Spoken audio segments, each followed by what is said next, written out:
بگاڑ کو پیدا کرتی ہے، جو نکاح کو مشکل اور زنا کو عام کرتی جا رہی ہے۔ آج نکاح کرنا مشکل ہو چکا ہے۔ اگر کسی کے پاس 10 لاکھ 20 لاکھ روپے ہے وہ نکاح کر سکتا ہے، نہیں ہے تو نہیں کر سکتا، کیونکہ ہم نے معاشرے کو گندا بنا چکا ہے۔ ہم نے معاشرے کے اندر ایک جہیز کی جو بیماری چلی ہے اس کو پیدا کر دی ہے، جس کی وجہ سے آج نکاح کرنا مشکل ہو چکا ہے، اتنا مشکل ہو چکا ہے کہ لوگ نکاح کو چھوڑ کر زنا کی طرف جا رہے ہیں، کیونکہ زنا کرنا آسان ہے۔ 1500 روپے میں آپ کی خواہش پوری ہو جائے گی، اور جو اللہ نے جائز طریقہ بنایا ہے، جس کے پاس کوئی خرچہ نہیں تھا، جس کے کرنے کے لیے کوئی رسم و رواج نہیں تھے، اس کو آج ہم نے رسم و رواجوں سے اتنا باندھ دیا، اتنا مشکل بنا دیا کہ لوگ شادی کرنے میں بھی گھبراتا ہے کہ میں شادی کروں تو کیسے کروں۔ اس لیے میرے دوستو، آج میں بھیانک موضوع کو چھیڑنا چاہ رہا ہوں۔ ایک ایسا موضوع ہے جس کے اندر اچھی بھی ہے تو کڑواہٹ بھی ہے، لیکن سچائی ہے۔ میرے دوستو، ایک ایسا موضوع ہے جو انسان کو جھنجھوڑ کر کے رکھ دیتا ہے، ان کے والدین کو جھنجھوڑ کر کے رکھ دیتا ہے کہ آج معاشرے کے اندر کیا کیا برائیاں پھیلتی جا رہی ہیں۔ آج معاشرہ اتنا گندا کیوں ہو چکا ہے؟ کیوں ہر باپ ہر ماں باپ جس کے گھر کے اندر بیٹا پیدا ہوتا ہے وہ جہیز سے مطالبہ کیوں کرتا ہے؟ کیوں یہ نہیں سوچتا ہے کہ ہم جس بیٹی کے باپ سے جہیز کا مطالبہ کرتے ہیں، اگر وہی بیٹی ہمارے گھر میں ہوتی، اگر کوئی ہم سے مطالبہ کرتا تو ہمارے دل کے اندر کیا گزرتا؟ اگر ہر آدمی یہ تصور کرنے لگے، ہر آدمی یہ سوچنے لگے، تو میرے دوستو یہ جہیز کا جو ناپاک ایک سلسلہ چل چکا ہے، ایک گھٹیا جو ماحول چل چکا ہے، انشاءاللہ بہت جلد ختم ہوگا۔ یہ عزم کرنا ہے، خاص طور پر ان لوگوں کو عزم کرنا ہے جو تھوڑے سے مالدار ہیں، کھاتے پیتے ہیں۔ اگر وہ اس لعنت کو بند کریں گے تو غریب لوگ خود کریں، لیکن بیچارے غریب کیا کرتے ہیں؟ اگر ہم نے اپنی بیٹی کی ڈولی کو سجایا اور اگر اس کے اندر جہیز کے اندر فریج نہ دیا، واشنگ مشین نہ دی، چارپائی نہ دی، اور اگر کار نہ دیے، تو میرے دوستو وہ ماں باپ کے دل کے اندر یہ خدشہ ہوتا ہے کہیں میری بیٹی کا کل طلاق نہ ہو جائے، کہیں میری بیٹی کو اسی آنگن کے اندر نہ جلا دیا جائے، کہیں میری بیٹی کے گلا گھونٹ کر کے ختم نہ کر دیا جائے، کہیں میری بیٹی پر تیل چھڑک کر کے جلا نہ دیا جائے۔ کیونکہ آج سے 1 سال پیچھے عائشہ نام کی ایک لڑکی اپنی جان کی ویڈیو بنا کر، کیونکہ ان کے شوہر نے کہا کہ جاؤ اپنے باپ سے اتنے روپے کا مطالبہ کرو، جاؤ اپنے باپ سے فنا چیز کا مطالبہ کرو، اگر تمہارا باپ نہیں دیتا ہے تو جاؤ کہیں جا کر کے مر جاؤ۔ اتنے پر بس نہیں کیا، مرنا ہے تو مرنے سے پہلے ایک ویڈیو بنا کر کے میرے پاس بھیج دینا۔ اس ظالم شوہر نے، اس درندہ صفت انسان نے اپنی ایک معصوم کلی کی جان لے لی، کیوں؟ جہیز کے لالچ میں، جہیز کے مطالبہ میں۔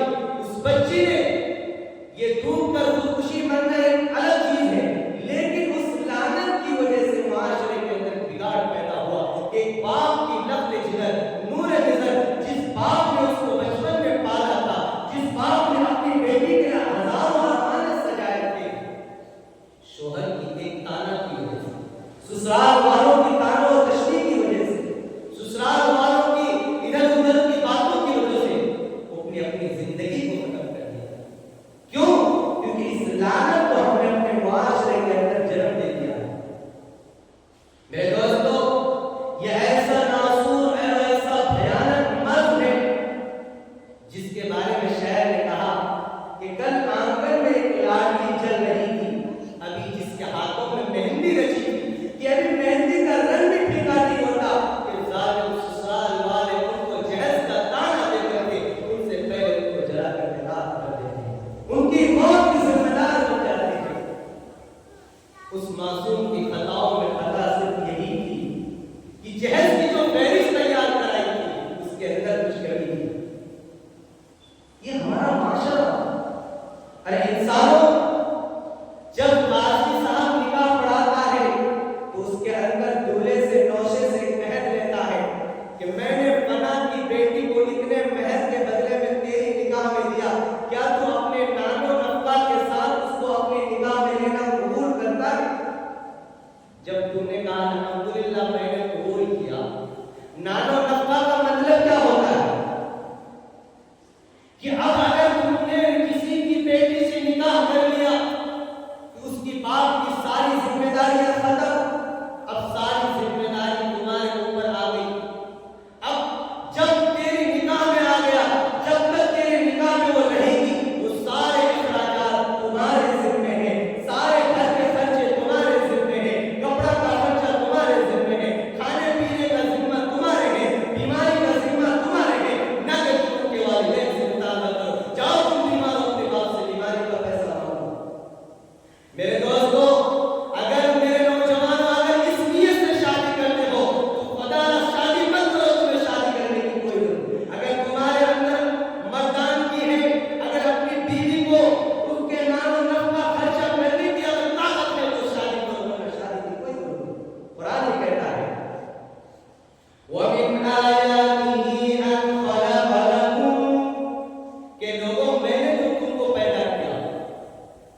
بیٹا اور بیٹیوں کے ذریعے سے ہم مانگتے ہیں اور بڑے فخر کے ساتھ کہتے ہیں نعوذ باللہ من ذالک، اس جہیز کی وجہ سے کہیں فرزانہ، کہیں افسانہ، کہیں عائشہ کی روزانہ اخباروں میں چھپتی ہے کہ آج فلاں کی بیٹی نے جہیز نہ ملنے کی وجہ سے ان کی بیٹی کو تیل چھڑک کر کے جلا دیا گیا، آج فلاں کی بیٹی کے جہیز میں ایک چیز کی کمی ہونے کی وجہ سے ان کے گلے کے اندر پھانسی کے پھندے ڈال کر لٹکا دیا گیا۔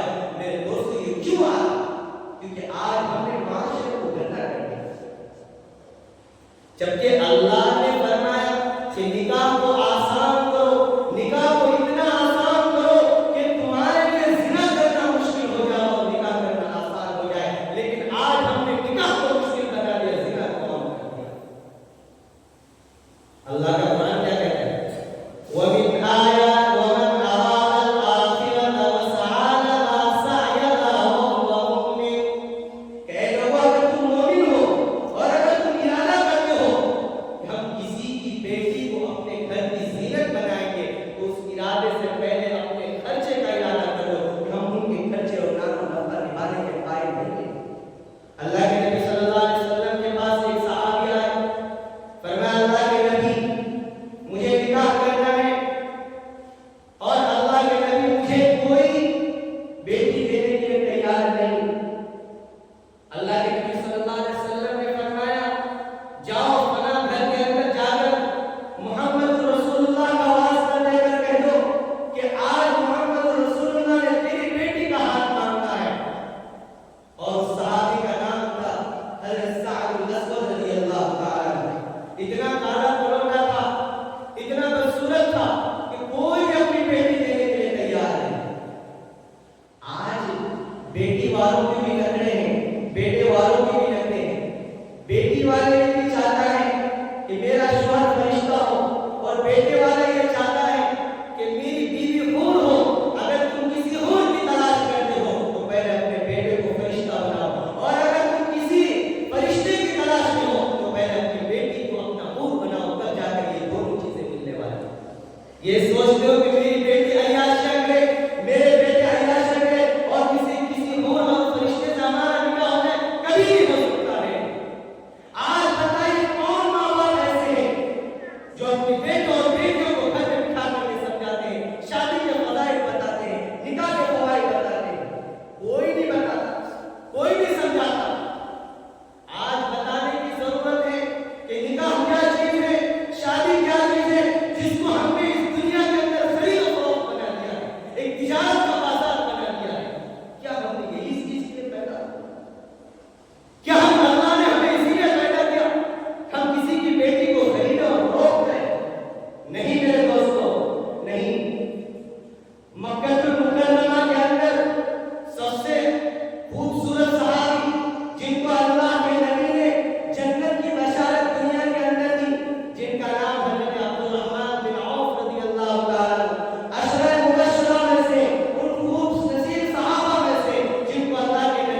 اللہ کے نبی صلی اللہ علیہ وسلم کی لاڈلی اور پیاری بیٹی. آج لوگ نکاح کرنے میں بھی اتنی شہرت کرتے ہیں کہ میرا بیٹا ڈاکٹر ہے تو فلاں چیز مجھے دہیج میں ملنی چاہیے، میرا بیٹا انجینئر تو فلاں کار میری بیٹی کے دہیج میں آنی چاہیے، میرا بیٹا آپریٹر ہے ٹیلی فون تو میرے بیٹے کو فلاں دہیج میں ملنی چاہیے، میرا بیٹا گریجویٹ ہے تو فلاں چیز دہیج میں ملنی چاہیے. اور دہیج کے ٹھیکیداروں اور بیٹا پیدا کر کے دہیج مانگنے والوں، سنو، جب تمہارا بیٹا ڈاکٹر ہے تو تاجدار بکرا نبی اکرم صلی اللہ علیہ وسلم کی لاڈلی اور پیاری بیٹی کا داماد کون؟ شیر خدا علی مرتضی رضی اللہ تعالیٰ عنہ جب حضرت فاطمہ رضی اللہ تعالیٰ عنہ کا ہاتھ مانگنے کے لیے گئی تو اللہ کے نبی نے پوچھا، او علی یہ بتا تیرے پاس مہر دینے کے لیے کیا ہے؟ تو نے اپنی بیوی کے لیے مہر دینے کے لیے کیا سامان تیار کیا ہے؟ فرمایا اللہ کے نبی میرے پاس کچھ نہیں ہے، ایک پھوٹی کوئی نہیں ہے، میرے تو کھانے کے بھی لانے پڑے، میں اپنی بیوی کے لیے مہر کے لیے کہاں پیسے لاؤں؟ فرمایا علی یہ تو بتاؤ سامان کیا ہے تیرے پاس؟ فرمایا اللہ کے نبی میرے پاس صرف ایک زرہ ہے اور ایک گھوڑا ہے جس کو میں جنگ کے دوران استعمال کرتا ہوں. اللہ کے نبی صلی اللہ علیہ وسلم نے فرمایا، او علی اس گھوڑے کو اپنی سواری کے لیے رکھ لو، جاؤ اپنی زرہ کو بیچ دو اور اسے جو رقم ملے اپنی بیوی کا مہر تیار کرو. میرے دوستو آج لوگ کیا ہے مہر کے اندر تو بڑی کنجوسی کرتے ہیں. لڑکے والا کیا کرتے ہیں 10,000 روپے رکھ دے، اللہ کا 20,000 30,000 اتنا نہیں 10,000 ہوتی ہے. جو مہر اصل تھی اس کے اندر تو کنجوسی، جو اصل نہیں تھی اس کے اندر کیا کرتے ہیں ہم مانگ کے لیتے ہیں، انٹرنیشنل فقیر بن جاتے ہیں. اس کو کہا فنا فنا فرنیچر فنا فنا کار یہ چاہیے تو چاہیے. جب نکاح کی باری آئی ہے لڑکے کے مہر کتنا دے رہے ہیں؟ اس کو کتنے روپے میں خرید رہے ہیں؟ صرف 20,000 10,000 روپے. یہی تو آج ہو رہا ہے ہمارے معاشرے میں. آج ہمارے معاشرے میں یہی ہو رہا ہے. اللہ کے نبی صلی اللہ علیہ وسلم نے فرمایا، اور علی جاؤ بیچ دو اس زرے کو اور جو رقم آئے اس کو میرے پاس لے آؤ تاکہ میں تیری بیوی فاطمہ کے مہر طے کر دوں اس کے ذریعے سے. چنانچہ اس زرے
اجازت دیتا ہے، جاؤ پہلے نکاح کرو اور ہمارے پاس آؤ گے تو۔ جب اس لڑکے نے یہ سنا کہ ہمارا نکاح ہی نہیں ہوا، فوراً الٹے پاؤں اپنے باپ کے پاس پہنچتے ہیں، فرماتے ہیں ابا جان یہ سارے خرچ کیے، ہمارا نکاح کیوں نہیں کرا؟ ارے او ہم نے تو نکاح ہی کرنا بھول گئے۔ تو یہ ہوتا ہے، اس لیے اللہ کے نبی نے فرمایا من تزوج امرأة لعزتها لم يزد اللہ له الا ذلا، جو نام اور نمود کے لیے، جو شہرت کے لیے خرچہ کرتا ہے، اپنے نام اور نمود کے لیے خرچہ کرتا ہے، اللہ اس کو اسی طرح ذلت اور رسوائی کرتے ہیں۔ انہوں نے شہرت کے لیے خرچہ کیا تو اصل چیز ہی بھول گئے اور بغیر نکاح کے لڑکی کو اٹھا کر کے چلے گئے۔ یہ ہوتا ہے دنیا کے اندر، معاشرے کے اندر۔ اس لیے میرے دوستو سنو، میں حضرت فاطمہ کا واقعہ سنا رہا تھا۔ حضرت فاطمہ رضی اللہ تعالی عنہا کو جو میرے نبی نے جہیز میں دیا تھا وہ مختصر سا سامان تھا، اور بنت رسول شہنشاہ کائنات تاجدار مدینہ احمد مصطفیٰ محمد مصطفیٰ سرکار دو عالم صلی اللہ علیہ وسلم کی لاڈلی اور چہیتی بیٹی، جس کو نور نظر اور لفظ ذکر کہا، جس کے بارے میں میرے نبی نے فرمایا الفاطمہ بضعۃ منی، فاطمہ کو میرے جسم کا ٹکڑا ہے، میرے کلیجے کا ٹکڑا ہے۔ اس بیٹی کی جب ڈولی سجتی ہے، اس بیٹی کو جب حج سے رخصت کرتے ہیں، تو میرے دوستو تاریخ کے اندر مؤرخ نے لکھا ہے کہ میرے نبی کی لاڈلی بیٹی کے کپڑے پر 19 پیول لگے ہوئے۔ کتنے پیول لگے؟ 19 پیول لگے ہوئے تھے۔ حضرت علی نے یہ نہیں کہا کہ فاطمہ تیرے کپڑے پھٹے پرانے، جاؤ میں تجھے نہیں لے جاؤں، اپنے باپ کے پاس جاؤ، بہترین کپڑے لے کر آؤ، بہترین جوڑے لے کر آؤ، بہترین ساز و سامان لے کر آؤ، اور کوئی مرسیڈیز بہترین اے سی ایئر کنڈیشن کا روم نہیں سجایا، کوئی بہترین کار نہیں منگوایا، بلکہ میرے نبی صلی اللہ علیہ وسلم نے حضرت عائشہ ام فضل رضی اللہ تعالیٰ عنہ کو فرمایا جاؤ میری بیٹی کا ہاتھ پکڑ لو، اور ہاتھ پکڑ کے پیدل ہی میری بیٹی کو حضرت علی کے گھر میں چھوڑ کر آؤ۔ ایک روایت میں کہ خود میرے نبی صلی اللہ علیہ وسلم اپنی بیٹی کا ہاتھ لے کر حضرت علی کے پاس پہنچاتے ہیں۔ آج میرے دوستو کون ماں باپ ایسا ہے جو اپنی بیٹی کو پیدل چلاتا ہے؟ کون باپ ایسا ہے جو اپنے لڑکے کی ڈولی کو بغیر گاڑی کے لے کر آتا ہے کوئی؟ یہ ہے سنت کا طریقہ، یہ ہے اسلام کا طریقہ، جس کے اندر کوئی اخراجات نہیں۔ آج جو لوگ یہ کہتے ہیں کہ ہمارا بیٹا ڈاکٹر ہے، تو سن لو اے میرے دوستو، حضرت علی رضی اللہ تعالیٰ عنہ شیر خدا تھے۔ تمہارا بیٹا انجینئر ہے تو حضرت علی فاتح خیبر تھے، تمہارا بیٹا فون آپریٹر ہے تو حضرت علی فاتح خیبر تھے، تمہارا بیٹا اگر گریجویٹ ہے تو حضرت علی امیر المؤمنین تھے، مسلمانوں کا خلیفہ، مسلمانوں کا بادشاہ تھے۔ آج اگر تم اپنے بیٹے کی فخر سے ڈگری دیا تو سنو کالی کملی والے کا داماد بھی کوئی کم نہیں تھا، لیکن کالی کملی والے محمد رسول اللہ نے اپنی بیٹی کے گھر میں کوئی ایئر کنڈیشن روم کا انتظام نہیں کرایا، کوئی گاڑی نہیں دی، کوئی بنگلے نہیں دیے، کوئی لاکھوں روپے کا دیش نہیں دیا۔ اور میرے نبی صلی اللہ علیہ وسلم نے 11 شادیاں کی۔ بتائیے کسی شادی میں میرے نبی نے جہیز دیا ہو؟ 11 شادیاں کی، کسی ایک شادی کا بات بتا دیجئے کہ میرے نبی نے جہیز دیا ہے۔ حضرت خدیجہ کبریٰ سے حضرت عائشہ تک 11 فہرستیں ہیں، گنیے کسی میں حضرت میرے نبی نے جہیز مانگا ہو؟ کسی سے ایک ٹکڑا بھی لیا ہو سامان؟ اگر جہیز لینا جائز ہوتا تو میرے نبی نہ لیتے؟ اگر جہیز لینا جائز ہوتا، جب میرے نبی صلی اللہ علیہ وسلم حضرت فاطمہ کی ڈولی سجانے کے لیے آئے، اللہ کی طرف سے میرے نبی کے پاس ایک پیغام آیا، جبرائیل علیہ السلام نے فرمایا کہ اے میرے نبی آپ صرف احد پہاڑ کی طرف اشارہ کر دیجئے، یہ احد کا پہاڑ پورا کا پورا سونے میں تبدیل ہو جائے گا۔ اگر دولت ضرورت ہوتی تو میرے نبی احد کے پہاڑ کو سونا بنا کے اپنی بیٹی کے جہیز میں دے دیتے، لاکھوں روپے کا ہار بنا دیتے، لیکن ضروری نہیں تھی۔ جو چیز ضروری تھی اس کو میرے نبی نے کیا، اور آج ہم اللہ کے نبی صلی اللہ علیہ وسلم ایک مرتبہ بیٹھے ہوئے تھے، ایک عورت آئی کہ اللہ کے نبی مجھے نکاح کرنا ہے، اللہ کے نبی میں اپنے آپ کو آپ کے لیے ہبہ کرتی ہوں، مجھے اپنے نکاح میں لے لیجیے۔ اللہ کے نبی نے ایک مرتبہ بات سنی کر اٹھائی پھر جھکا دی، دو مرتبہ پھر اس عورت نے کہا اللہ کے نبی میں اپنے آپ کو آپ کے لیے ہبہ کرتی ہوں، اپنے آپ کو آپ کی نکاح میں دینا چاہتی ہوں۔ اللہ کے نبی نے کوئی جواب نہیں۔ یہ بخاری کی روایت ہے جو میں بیان کر رہا ہوں، بخاری کی نکاح پڑھیے، اس کے اندر یہ روایت لکھی ہے۔ اللہ کے نبی صلی اللہ علیہ وسلم تین مرتبہ کوئی جواب نہیں دیتے۔ ایک غریب صحابی اللہ کے نبی صلی اللہ علیہ وسلم کے پاس بیٹھے ہوئے تھے، فرمایا اللہ کے نبی یہ عورت کچھ کہہ رہی ہے آپ سے، آپ ان کی باتوں کو سن لیجیے۔ اللہ کے نبی صلی اللہ علیہ وسلم نے کہا میں نے سن لیا لیکن مجھے اب نکاح کی ضرورت نہیں ہے۔ کہا کہ اللہ کے نبی اگر آپ نکاح کرنا نہیں چاہتے ہیں تو مجھے نکاح کی ضرورت ہے، میرا نکاح اس عورت سے پڑھا دیجیے۔ اللہ کے نبی صلی اللہ علیہ وسلم نے اس عورت سے پوچھتے ہیں کہ بتائیے تمہارے سامنے میرے غریب صحابی ہیں، نکاح کے لیے تیار ہے، کیا تم بھی نکاح کے لیے تیار ہو؟ کہا کہ اللہ کے نبی اگر آپ نہیں کرنا چاہتے تو مجھے اس صحابی کے ساتھ میرا نکاح کروا دیجیے کیونکہ مجھے بھی نکاح کی ضرورت ہے۔ میرے دوستوں کتنی سادگی کے ساتھ میرے نبی نے نکاح پڑھایا۔ اللہ کے نبی صلی اللہ علیہ وسلم نے فرمایا تو میرے صحابی بتاؤ میرے پاس مہر دینے کے لیے کیا ہے؟ فرمایا اللہ کے نبی میرے پاس کچھ نہیں، میں فقیر ہوں، ایک وقت کھاتا ہوں تین وقت بھوکے رہتا ہوں۔ کہا گھر جاؤ اگر کوئی سامان ہو تو اٹھا کر کے لاؤ تاکہ تمہارے نکاح کے اندر تمہاری بیوی کو مہر دیا جائے۔ چنانچہ گھر گیا، گھر کے اندر کوئی سامان نہیں ہوا۔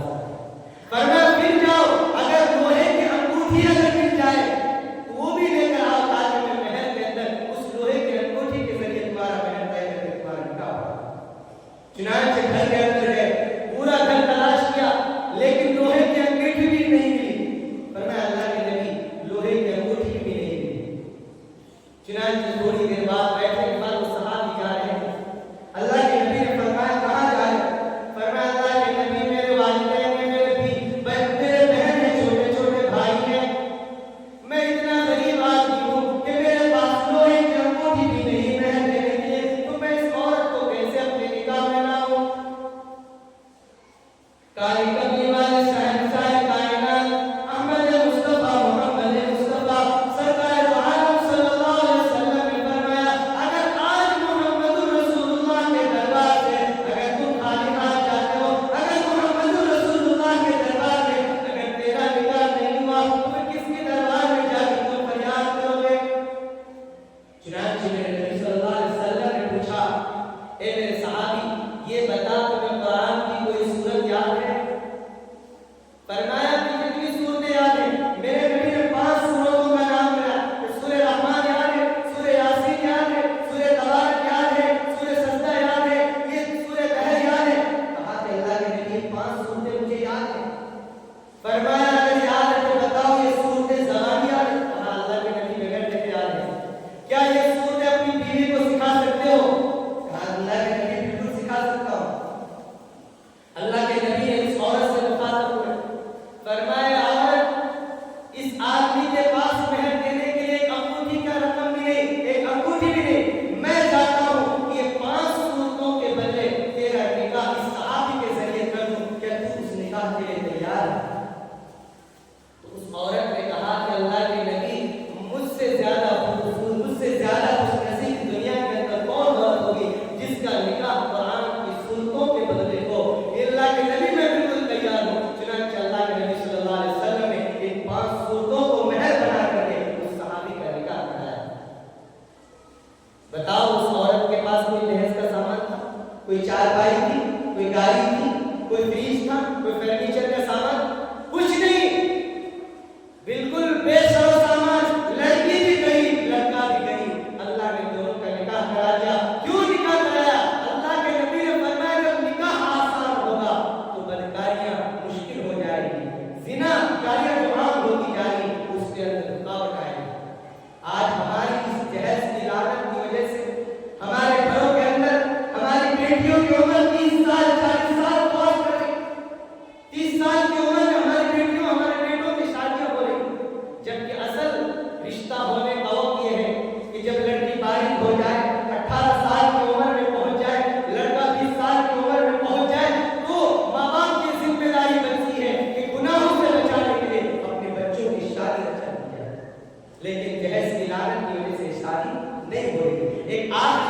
واقعہ سنا کر کے میں اپنی بات ختم کرتا ہوں. اس کے واقعے کے اندر ایک عبرت ہے. ہمارے ملک کے اندر ایک شاعر گزرے ہیں جن کا نام میر تقی. نام سنے ہیں؟ میر تقی شاعر، بہت بڑا شاعر گزرے ہیں. اس شاعر کی ایک بیٹی تھی، صرف ایک ہی بیٹی تھی.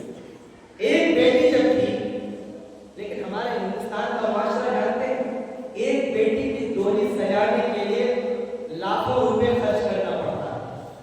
چنانچہ جب میر تقی کی بیٹی جوان ہوئی تو ایک ہی بیٹی تھی، خوبصورت بیٹی تھی. انہوں نے سوچا کہ میں اپنی بیٹی کا ڈولی کسی طرح سجا دوں.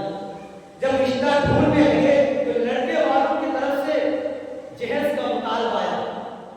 بہت بڑے بڑے مطالبے آئے، فنا چیز ہمیں چاہیے، تب جا کر آپ کی بیٹی سے ہم نکاح کریں گے. چنانچہ میر تقی کے پاس اتنے پیسے تو تھے کہ اپنی بیٹی کا ڈولی سجائے، لیکن کیا کرتا، بیٹی تھی، لخت جگر تھی. بیٹی کی خوشی کے لیے انہوں نے اپنے گھر کو بیچ دیا، اور جس کے ہاتھ میں اپنے گھر بیچا اس سے یہ سودا طے کیا کہ جب تک میری بیٹی کی رخصتی نہ ہو جائے اس وقت میں گھر کو خالی نہیں کروں گا، اور میری بیٹی کو معلوم نہ چلے کہ میں ان کی شادی کے اندر دہیز کے لیے اپنے گھر کو ہی بیچ دیا. میں اپنی بیٹی کی خوشی کے لیے اپنے ارمانوں کو قربان کر دیا. چنانچہ اپنے گھر کو بیچ کر اپنی بیٹی کی ڈولی سجانے کے لیے سارے چیزوں کو تیار کیا. لیکن نکاح سے ایک دن پہلے بیٹی کو معلوم چلا کہ میرے باپ نے میری خوشی کے لیے، میری ڈولی سجانے کے لیے، میرے سسرال والے کی ڈیمانڈ کو پوری کرنے کے لیے ہمارے سروں کے اوپر جو چھت تھا اس کو بھی بیچ ڈالا، ہمارے گھروں کو بھی بیچ دیا. چنانچہ بیٹی روتی بلکتی رہی. چنانچہ رشتہ ہوا، نکاح ہوا، بیٹی کی ڈولی سجی اور گئی بیٹی. جب شب زفاف کا وقت آیا، مختصر میں کر کے سنا دیتا ہوں کہ ٹائم زیادہ ہو.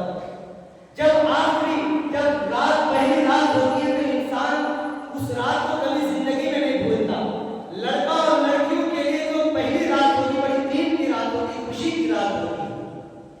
جب اس خوشی کی رات میں دولہے میاں اپنی بیوی کے پاس پہنچے تو دیکھا کہ میر تقی کی بیٹی کی آنکھوں سے زاروں قطار آنسو ٹپک رہے ہیں، آنسو کے قطرے گر رہے ہیں. فرمایا آج ہماری خوشی کا دن ہے، آج ہماری غم کا دن نہیں، آج ہم خوشی منائیں، ایک دوسرے سے دل کی باتیں شیئر کریں، ایک دوسرے سے ہنسی مذاق کریں، ایک دوسرے سے من کی باتیں کریں. آج تم رو رہی اس خوشی کے محل پر، اس خوشی کے پل کو خوشی والا بنائے، رومانٹک بنائے، آج رونے کی کیا ضرورت ہے.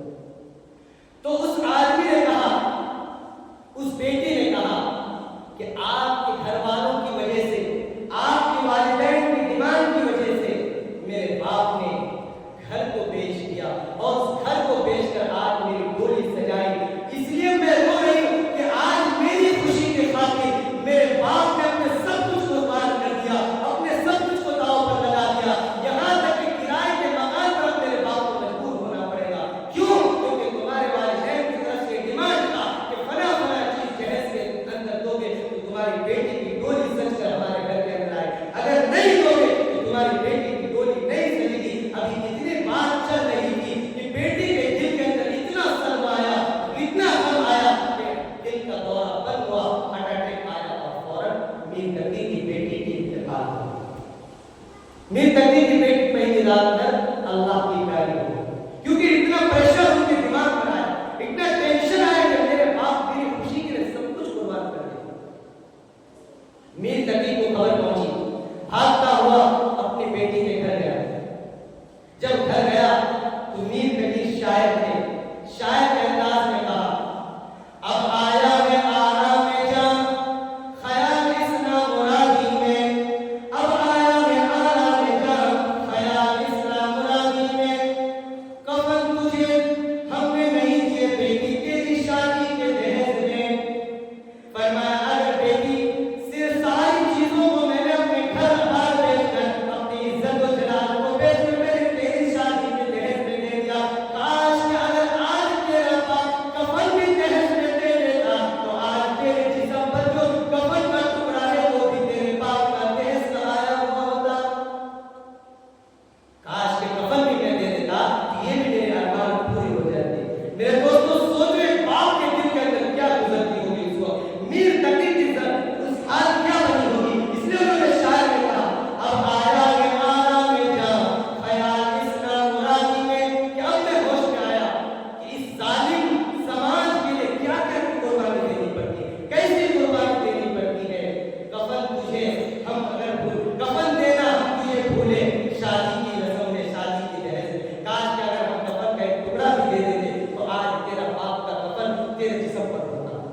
اس لیے میرے